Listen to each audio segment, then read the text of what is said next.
Shalom, selamat pagi, Horas. Apa kabar saudara? Semoga baik ya, dan tetaplah penuh semangat pengharapan di dalam Tuhan kita. Sebelum kita melanjutkan aktivitas pada hari ini, marilah kita meluangkan waktu untuk mendengar dan merenungkan firman Tuhan. Biarlah Roh Kudus menerangi hati dan pikiran kita, sehingga kita dapat mengerti firman-Nya dengan baik. Marilah kita berdoa. Ya Allah Bapa yang Maha Baik, kami bersyukur atas kasih-Mu, atas penyertaan-Mu dalam hidup kami sampai hari ini. Sebagaimana hari-hari yang telah kami lalui, hari ini kami sangat percaya Engkau menyertai dan memberkati kami. Tuntun dan ajarlah kami selalu Tuhan, supaya kami berjalan di dalam jalan kebenaran-Mu.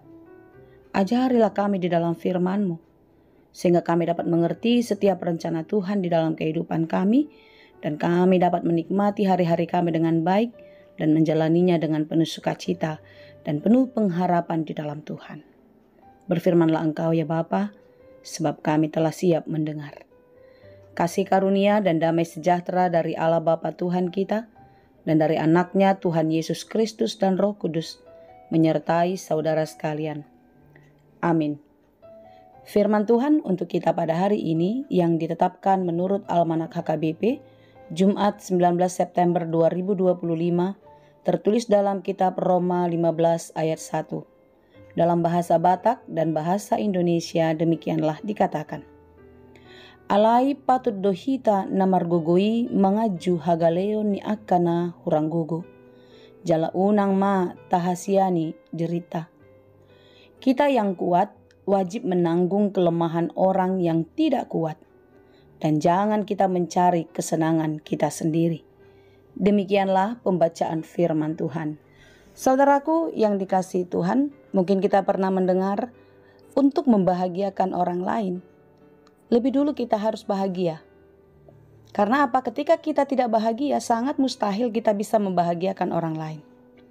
Kebahagiaan yang kita bagikan kepada orang lain tentu kebahagiaan yang kosong. Kebahagiaan yang hampa. Kebahagiaan yang pura-pura. Itu sama seperti kita memberi cek kosong kepada orang lain.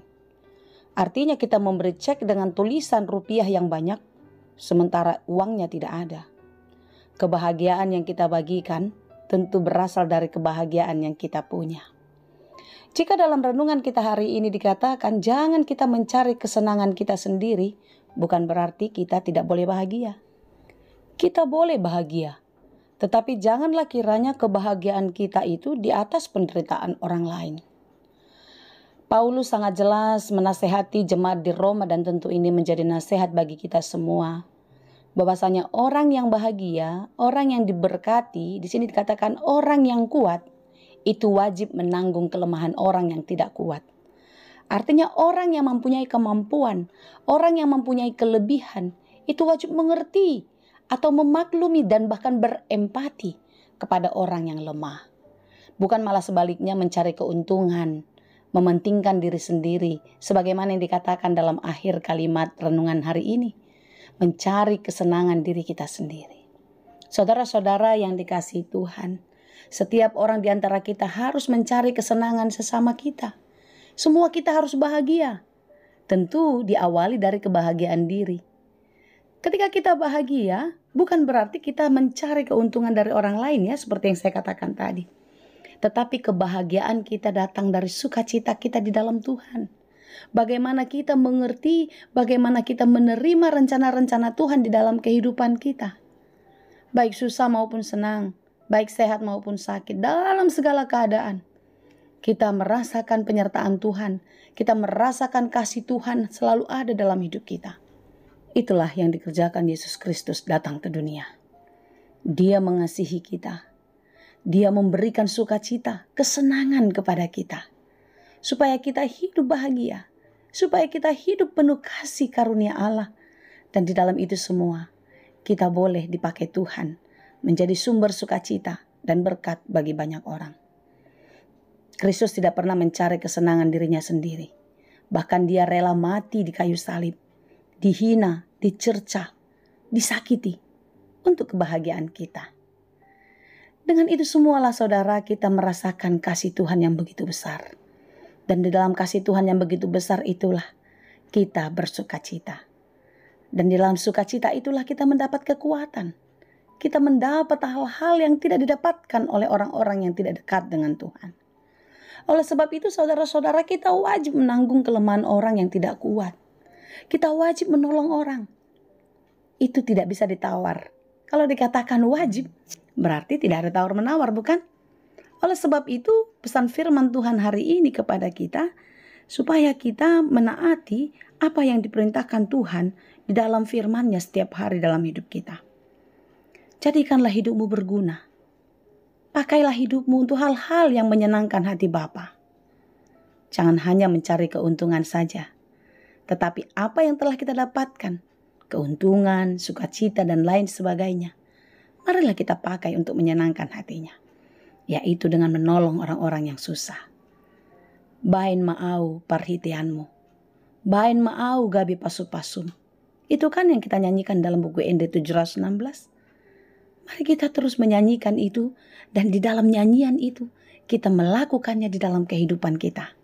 Menjadi berkat bagi banyak orang. Menjadi terang di kegelapan. Menjadi garam di dunia yang semakin hambar.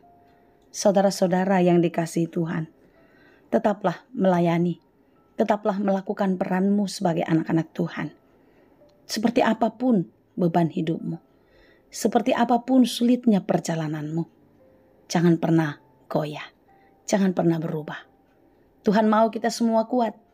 Tuhan mau kita semua dimenangkan. Oleh sebab itu jadilah pelaku firman. Jadilah duta-duta Kristus di tengah-tengah dunia.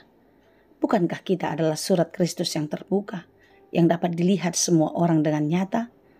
Oleh sebab itu saudara-saudara, apa yang keluar dari mulut kita, tentu itu terpancar dari hati yang penuh kasih kepada Allah.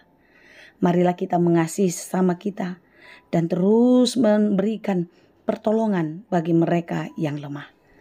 Jangan pernah mencari keuntungan dari penderitaan orang lain, tetapi jadilah orang-orang yang membawa orang lain keluar dari penderitaannya. Tuhanlah satu-satunya penolong kita, dan Dia akan menguatkan dan memampukan kita untuk menjadi penolong bagi banyak orang. Tuhan Yesus memberkati. Amin. Terima kasih Tuhan untuk firman-Mu hari ini. Firman-Mu yang sungguh-sungguh mengingatkan kami akan tugas dan tanggung jawab kami sebagai anak-anak Tuhan yang telah menerima penebusan keselamatan dari Yesus Kristus.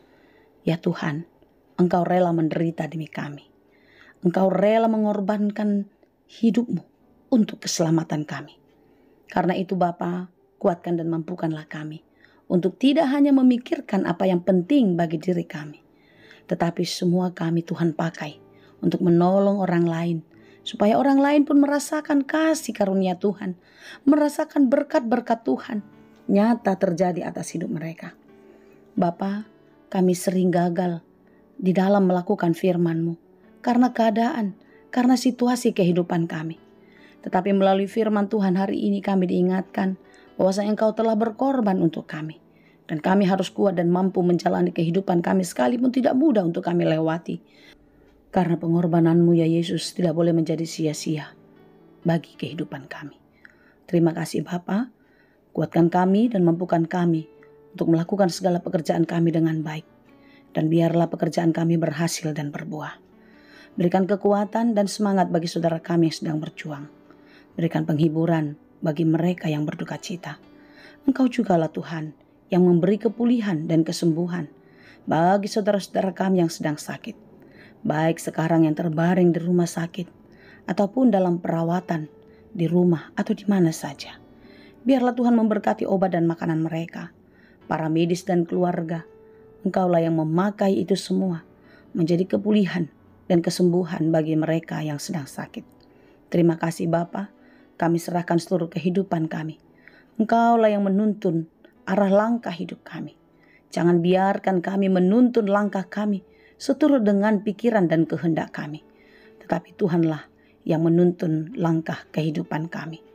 Karena kami percaya di dalam tuntunan Tuhan, kami tidak akan pernah salah arah.